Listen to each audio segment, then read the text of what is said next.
Hello बच्चों। आज मैं आपको क्लास 7 जिसका सब्जेक्ट है मैथमेटिक्स, इसकी वर्कशीट नंबर 23 समझाऊंगी, जिसकी डेट है मेरे पास 15 दिसंबर 2020। आज की वर्कशीट में हम विजुअलाइजिंग सॉलिड शेप्स करेंगे। ठीक है, सबसे पहली बात ये क्या चीज है सॉलिड शेप्स। देखो, सॉलिड शेप जो है ना वो आपके पास दो तरीके की हो सकती है। एक 2D फिगर होती है, ठीक है, और एक होती है हमारे पास 3D फिगर। तो पहले हम यही दोनों समझ लेते हैं। आपकी वर्कशीट में स्टार्टिंग में यही दे रखा है। ठीक है, देखो सबसे पहली बात तो इस डी का मतलब पता होना चाहिए। 2D, डी का मतलब होता है डायमेंशंस। ठीक है, और यहां पर भी डी का मतलब क्या है, डायमेंशंस ही है। अब ये डायमेंशंस क्या होती है, हमें चलो डी तो पता चल गया डायमेंशंस होते हैं, पर डायमेंशंस है क्या। तो देखो 2D फिगर वो फिगर होती है जिसमें दो डायमेंशंस होती है, एक लेंथ और एक ब्रेथ। इसमें हाइट नहीं होती। और 3D फिगर वो फिगर होती है जिसमें तीन डायमेंशन होती है। नाम ही बता रहा है 3D, तीन डायमेंशंस। 2D का नाम बता रहा था 2D मतलब दो डायमेंशंस। तो जब 3 डायमेंशंस की बात करें तो लेंथ और ब्रेथ तो आपको लिखनी ही लिखनी है, इसके साथ साथ हाइट भी लिखनी है। ठीक है, तो आपको सॉलिड शेप्स पता चल गई। 2D शेप की होती है और 3D शेप की होती है। 2D वो होती है जिसमें दो डायमेंशंस होती है, और 3D वो होती है जिसमें तीन डायमेंशंस होती है। अब पता कैसे चलेगा कि कौन सी 2D और कौन सी 3D है। तो देखो, जिसमें हाइट नहीं है वो 2D है, और जिसमें हाइट है वो 3D है। आप हाइट बोलो या डेप्थ बोलो, एक ही बात है।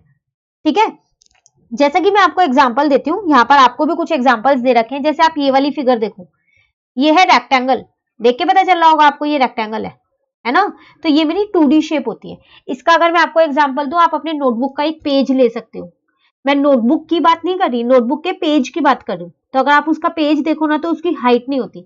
लेकिन अगर आप नोटबुक देखो तो उसकी हाइट होती है। आप देख के लेते हो ना कि कितनी मोटी नोटबुक लेनी है आपको या फिर कितनी पतली नोटबुक लेनी है, तो आप क्या कर रहे हो, उसकी हाइट देख रहे हो, उसकी डेप्थ देख रहे हो। ठीक है, तो अगर हम नोटबुक की बात करें तो वो 3D फिगर है। क्यों? क्योंकि उसमें लेंथ ब्रेथ और हाइट तीनों है। और अगर मैं उसके अंदर की एक पेज की बात करूं तो वो 2D फिगर है, और जो वो पेज है वो रेक्टेंगल के शेप का होता है। ठीक है ना। उसी तरीके से यहां पर आपको दे रखा है सर्कल। एक सर्कल, नॉर्मल सर्कल आप बना दो, कॉपी पे ऐसे ड्रॉ कर दो, तो ये आपके पास 2D फिगर है। ठीक है, जिसकी हाइट नहीं है।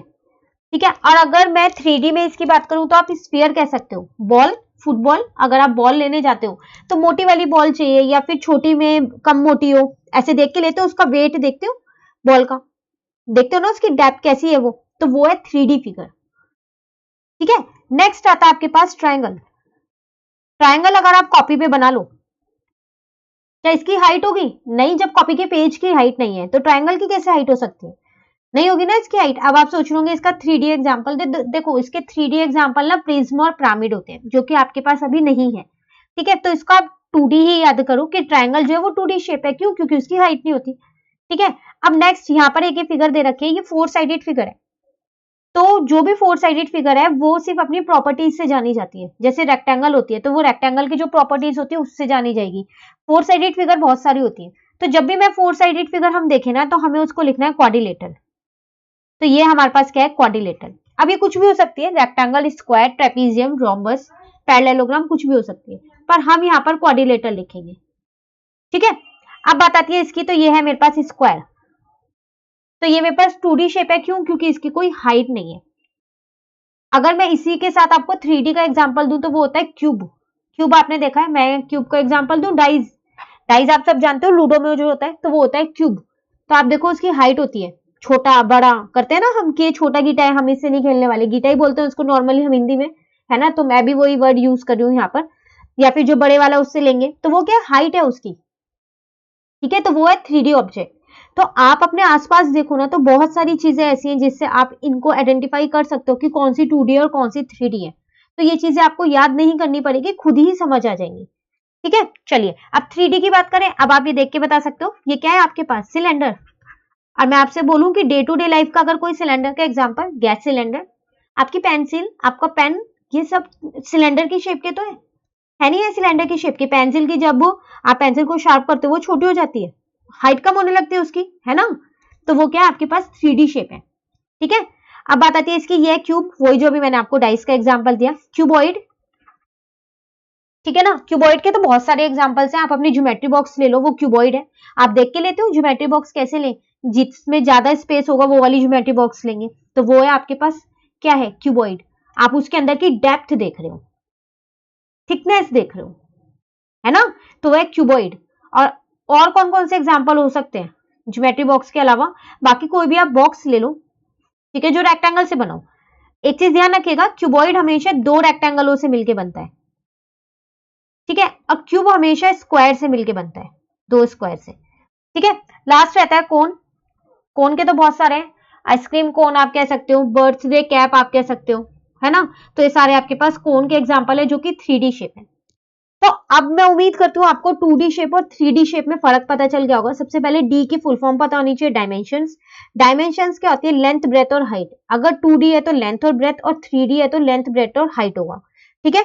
अब आप कोई भी फिगर देख के बहुत आसानी से आइडेंटिफाई कर सकते हो कि ये 2D शेप है या 3D शेप है, ठीक है ना। चलिए आगे बढ़ते हैं।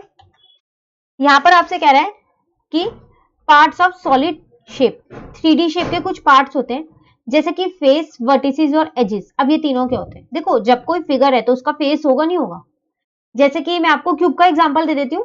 क्यूब में मैंने आपको एक डाइस का एग्जांपल दिया है। डाइस आप सब बच्चों ने देखा है ना, लूडो में जो डाइस यूज करते हैं, इसलिए मैं वो वाला एग्जांपल दे रही हूँ।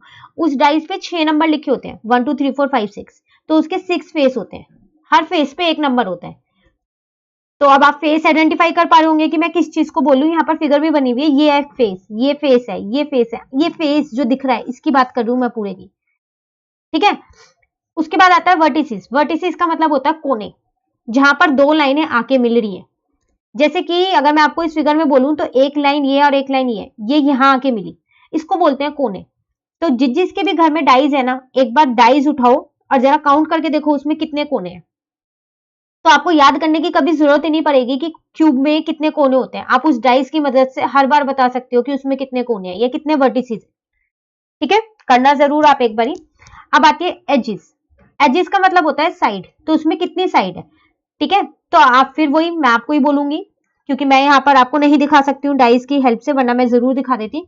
तो अब आप सब क्या करोगे, डाइस लोगे और गिनोगे उसमें कितनी साइड्स है ऐसे, ठीक है। तो आप सब पाओगे उसके अंदर 12 साइड्स है। फेसिस तो मैंने आपको बताई दिए 6 है, जो वर्टिसेस आप पाओगे वो आप 8 पाओगे उसके अंदर। तो ऐसे आप सारे फिगर्स का कर सकते हो। क्यूबॉइड के लिए आप अपनी ज्योमेट्री बॉक्स ले सकते हो, नोटबुक ले सकते हो, बेस्ट है। नोटबुक तो सबके पास ही होगी, बुक मैथ्स की बुक ले लो आप अपनी, एक बार गिन के देखो उसमें कितने फेस है, कितने एजेस है और कितनी वर्टिसेस है, तो आपको पता चलेगा कि वो आपकी 6, 12 और 8 ही आएगा। उसी तरीके से सिलेंडर के लिए आप पेंसिल ले सकते हो, अपनी अनशार्प पेंसिल लेना जो शार्प ना हो, ताकि आप आसानी से गिन पाओ। तो उसमें 3 फेस मिलेंगे, 3 फेस में 2 फ्लैट होंगे। अगर मैं यहाँ पर उसकी फिगर एक बार आपको यहाँ ड्रॉ कर दूं, मैं पेंसिल की नहीं कर रही, सिलेंडर की ड्रॉ कर दूं, ये उसी की शेप का ये भी। तो ये 2 आपको फ्लैट फेसेस मिल जाएंगे, एक कर्व्ड फेस मिल जाएगा, ठीक है। तो इसके भी आप एजेस देखो, तो एजेस तो 2 ही हैं, एक येरी और एक येरी। वर्टेक्स तो इसमें है ही नहीं। कोने क्या होता है? जहां 2 लाइनें आके मिल रही है, इसमें तो है ही 2 लाइन, और ये तो कहीं आके मिल ही नहीं रही, नहीं मिल रही ना ये 2 लाइनें आके, तो इसमें एक भी वर्टेक्स नहीं है। ऐसी कोन का ले लो आप, ठीक है, कोई बर्थडे कैप आपके घर में रखी हो तो उससे देखिएगा आप कि क्या है, या फिर आइसक्रीम कोन। ये नहीं कह रही हूं मैं आइसक्रीम खाना आज, नहीं, आप बर्थडे कैप से करना, ठीक है। उसके बाद आती है क्यूब की बात, तो डाइस तो आप सबके घर में है ही। तो आप ये जितने भी यहाँ पर सॉलिड शेप्स दे रखे हैं, ये आपके घर में बहुत इजीली मिल जाएंगे। एक बार आप ये सारे खुद से काउंट करके देखना, फेसेस, एजेस और वर्टिसेस, और प्लीज मुझे बताइएगा जरूर कितने बच्चों ने ये काउंट करके देखे और उनके यही आंसर आ रहे हैं, ठीक है। अपने नाम के साथ मुझे जरूर बताइएगा, ठीक है। अब बात आती है यहाँ पर नेट। एक और यहाँ पर डेफिनेशन दे रखी है नेट की। कह रहा है net is the shape that is formed by unfolding a solid shape. कह रहा है अगर हम किसी सॉलिड शेप को, जैसे कि ये क्यूब, क्यूबॉइड है, सिलेंडर है, कोन है, इनको अनफोल्ड मतलब इनको खोल दे, तो जो उसके पार्ट्स होते हैं ना, उनको बोलते हैं हम net. One solid shape can have many types of net. एक सॉलिड शेप की बहुत सारी तरीके की नेट हो सकती है, ठीक है। तो नेट आपको समझ में आ गया। चलिए आगे बढ़ते हैं। उसी से रिलेटेड कुछ क्वेश्चंस आपको यहाँ दे रखे हैं, बस मैच करना है, कुछ नहीं करना। प्रॉपर नेट से उस सॉलिड शेप को मैच करना है। तो देखो, अगर आप ए पार्ट इसका देखो, ये देखने में आपको क्यूब या क्यूबॉइड दोनों कह सकते हो, क्यूबॉइड लग रहा है मुझे ये देखने में, ठीक है। तो ये जो है किससे बना होगा? अगर मैं इसको खोल दूं, इसकी शेप को ओपन कर दूं, तो बॉक्सेस से बना हुआ है ना ये, तो ये ऐसा कुछ आएगा, तो इसका मतलब ये है इसके नेट, ऐसे ही होंगे ना। उसी तरीके से अगर ये सिलेंडर है, तो सिलेंडर में देखो 2 यहाँ पर ये सर्कल टाइप बना हुआ और एक ये बीच में बॉक्स टाइप है, तो इसका कौन सी होगी? इसको जब आप ओपन करोगे तो इसके नेट कैसे आएंगे? तो इसके नेट आएंगे ऐसे, देखो है ना, 2 सर्कल और बीच में एक रेक्टेंगल सा। सेम वही अगर कोन की बात करें, तो कोन के अब आप देख के कह सकते हो कि ये वाला आएगा, क्योंकि उसमें एक सर्कल ये नीचे वाला है, ऊपर ये ऐसे कोन सा बना है, तो वो ये रहा। ठीक है, इसको हम बोलते हैं जो है पिरामिड। ठीक है, तो ये कैसे बना हुआ है, देखो एक यहाँ पर स्क्वायर है और ऊपर कुछ ट्राइंगल्स बने हुए हैं, 1 2 और एक ये 3 नीचे बना दिख रहा है ना आपको, तो यहाँ पर आ जाएगा आपका डी। ठीक है, लेट्स थिंग्स में भी आपके पास यही लिखा है कि अगर आप कोई फ्रूटी या फिर कोई कार्टून बॉक्स लेते हो, कार्टन बॉक्स लेते हो, अगर आप उसको खोल दो तो कौन सी शेप मिलेगी, तो उसके अलग अलग पार्ट्स मिल जाएंगे। तो अगर आप कोई कार्टन बॉक्स खोलो तो क्या होगा, वो रेक्टेंगल्स अलग अलग हो जाएंगे, रेक्टेंगल की फॉर्म में आ जाएगा, वो आ जाएगा ना, वापसी जोड़ दोगे तो वो कर्टन बॉक्स क्यूबॉइड की शेप ले लेगा ना। तो उसी चीज को बोला गया है। तो जब आप किसी भी एक सॉलिड शेप को खोलते हो, अनफोल्ड करते हो, तो जो उसके पार्ट्स हैं हम उनको क्या बोलते हैं, नेट। ठीक है, तो ये थी आज की आपकी वर्कशीट नंबर 23। अब जो नेक्स्ट वर्कशीट है वो हम अपनी नेक्स्ट वीडियो में करेंगे। तो अगर आपको ये वीडियो अच्छी लगी तो आप इसे लाइक जरूर कीजिएगा और मेरे चैनल को सब्सक्राइब कीजिएगा। Thank you.